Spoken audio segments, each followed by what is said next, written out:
भाग्य, समय और कर्म। देखा जाए तो हम सभी इन तीन शब्दों से भली भांति परिचित हैं। कदाचित हमारे जीवन में हम इन तीनों शब्दों का सबसे अधिक प्रयोग भी करते हैं। यदि पूछा जाए तो हर एक व्यक्ति का दृष्टिकोण इसके प्रति तनिक भिन्न है। कोई कहता है कि समय ही है जो भाग्य बनाता है, कोई कहता है कि भाग्य ही है जो समय को बदल देता है, कोई कहता है कि भाग्य और कर्म दोनों एक ही तराजू के दो पलड़े हैं। यदि आपको सत्य समझाऊं तो कुछ इस प्रकार समझाऊंगा। मनुष्य जीवन प्राप्त करना, मनुष्य के रूप में जन्म प्राप्त करना, यह भाग्य के हाथ में है। मृत्यु को प्राप्त होना समय के हाथ में है। ये दोनों हमारे हाथ में नहीं।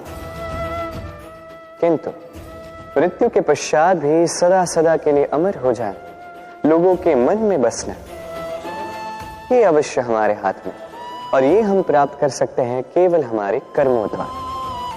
अर्थात कर्म ही है जो सबका आधार है। तो इससे कभी विचलित ना हो। संसार का सबसे घातक प्राणी कौन सा? कोई कहेगा बाघ, कोई कहेगा सिंह, कोई कहेगा सर। नहीं, संसार का सबसे घातक प्राणी एक कपटी मित्र। अन्य सारे पशु केवल आपको शारीरिक हानि पहुंचा सकते हैं, किंतु एक कपटी मित्र आपकी बुद्धि का विनाश कर सकता है, आपके विवेक का विनाश कर सकता है, सोचने समझने की शक्ति को हर सकता है। एक कपटी मित्र आपके जीवन को नष्ट भ्रष्ट कर सकता है। उसमें इतनी क्षमता होती है कि वो आपको विनाश के ऐसे दलदल में ढकेल दे जहां से निकल पाना लगभग असंभव है। और जब आपको सत्य का ज्ञान हो जाता है, तब आप में जागती है प्रतिकार की भावना, जो भी सर्वप्रथम आप ही का विनाश करते हैं। इसलिए जीवन में कपटी मित्रों से सावधान रहें और विश्वास लोगों पर सोच समझ कर ही कीजिए।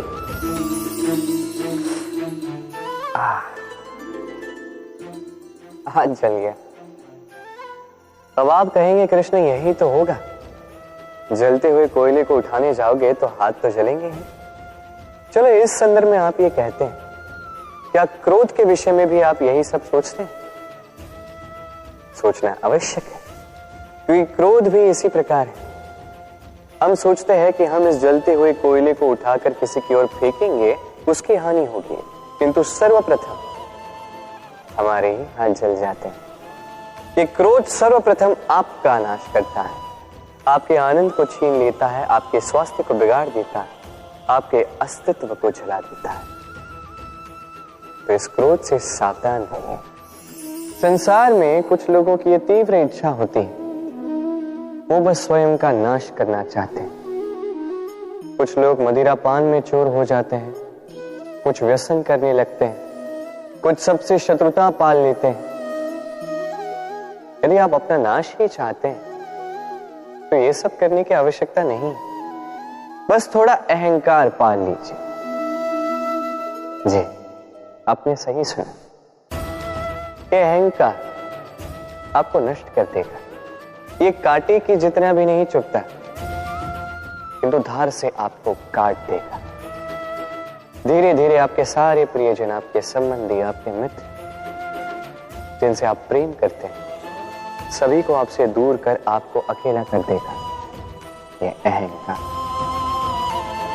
यदि आप इस जीवन को जीना चाहते हैं तो विनम्र होना सीखें। यदि आप जीवन में स्वयं का नाश चाहते हैं तो अहंकार पालना सीखें।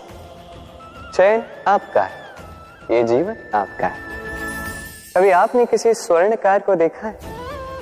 स्वर्ण उसका होता है, आभूषण बनाने की कला उसकी होती है, फिर भी वो बार बार स्वर्ण को गर्म करता है, हथौड़ी लेकर बार बार उस पर प्रहार करता है। किस लिए? ताकि वो उस स्वर्ण को कुंदन बना सके, हर एक चोट के साथ उसमें छिपी खोट को निकाल सके। एक विवेकवान व्यक्ति को भी यही करना चाहिए, इससे पहले कि यह संसार चोट से आपको भंग कर दे। आप स्वयं में छिपी खोट को समझकर उसे निकालना सीखें, भले ही थोड़ी पीड़ा सहनी पड़े। ये कीजिए अब। यदि आपको कुंदन बनना है तो स्वयं को स्वयं का स्वर्णकार बनना ही होगा। देखिए इस घास को, कितनी कोमल, कितनी मृदु। यदि इस घास पर चलोगे तो पांव की पीड़ा ही हर जाए। इस पे सो जाओगे तो एक मीठी निद्रा आ जाए। किंतु यदि इसी घास को आप ठीक से नहीं पकड़ोगे, ये आपकी उंगलियां भी काट सकती है।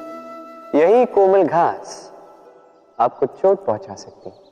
इसी प्रकार हर एक व्यक्ति जो धर्म के पथ पर चल रहा हो, उसे चोट पहुंच सकती है यदि उसको धर्म के पूर्ण स्वरूप, उसके वास्तविक स्वरूप के विषय में ज्ञान ना हो।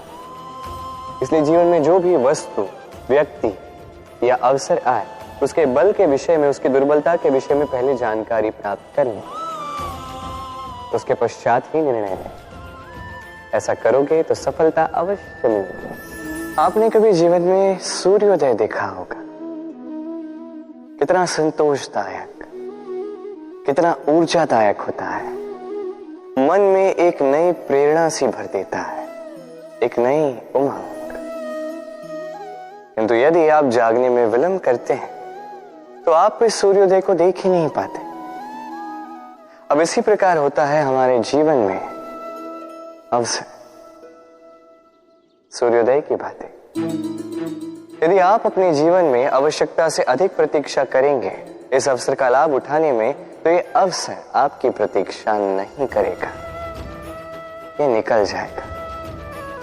इसलिए इन्हें सहेज कर रखें, सही समय पर जागें और इन अवसरों का लाभ उठाएं, अपने कर्म को पूर्ण रूप से साकार करें। इसे एक मुहूर्त की भांति देखें।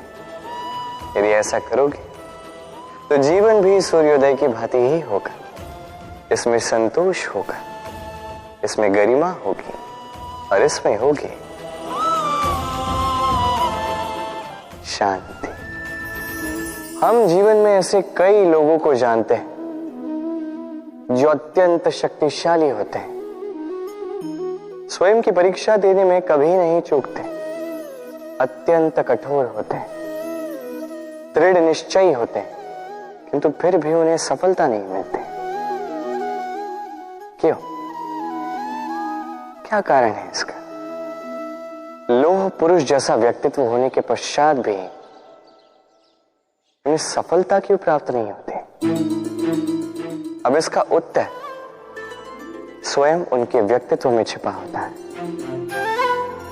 लौह पुरुष, लोहा। आपने कभी लोहे को देखा होगा, अत्यंत बलशाली, अत्यंत कठोर, किंतु केवल तब जब वो शांत होता है, शीतल होता है। उसे गर्म कीजिए, आप पाएंगे कि वो इतना कठोर नहीं रहा। उस पर एक छोटा सा प्रहार कीजिए और उसका आकार ही मुड़ जाता है। समझे? यदि आप भी जीवन में अपने बल से, अपने निरंतर प्रयासों से कुछ बड़ा करना चाहते हैं, तो सर्वप्रथम इस मन को शांत कीजिए, इसे शीतल बनाए रखिए। जो भी जीवन में मिला उसमें संतोष पाना सीखिए। इस क्रोध की ऊष्मा से स्वयं को ना बदलिए। पहचानिए उन विचारों को जो क्रोध को बढ़ाते हैं और उनका पतन कीजिएगा, अन्यथा ये क्रोध आपका पतन अवश्य करेगा। राधे राधे।